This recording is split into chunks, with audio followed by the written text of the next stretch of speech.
Emas sebenarnya tidak menjadi lebih mahal, tapi nilai wang anda yang semakin mengecil. Yang sudah biasa beli emas akan perasan harga emas hari ini jauh lebih tinggi berbanding dahulu. Tetapi realitinya, emas mengekalkan nilai dalam jangka panjang. Yang berubah ialah kuasa beli duit anda akibat inflasi. Jadi apabila kos harian hidup meningkat, jumlah wang yang diperlukan untuk membeli barang yang sama juga meningkat. Emas biasanya dijadikan rujukan kerana bekalan yang terhad dan tidak boleh cipta suka hati seperti wang kertas. Dan bila ekonomi juga tidak menentu atau berlaku ketegangan geopolitik, permintaan terhadap emas biasanya akan meningkat kerana ia dianggap sebagai aset pelindung nilai. Bank pusat di banyak negara juga menambah pegangan emas sebagai sebahagian daripada strategi kewangan mereka.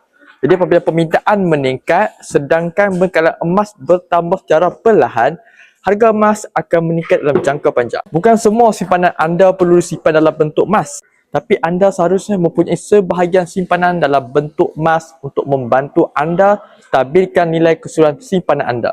Jadi bagi siapa yang ingin dapatkan bimbingan untuk adakan simpanan emas serendah RM1, anda boleh saja hubungi saya ataupun isi borang saya up di bawah. InsyaAllah saya akan bimbing anda sebaik-baiknya. Ya, jangan tunggu kaya buruk simpan sampai kita kaya.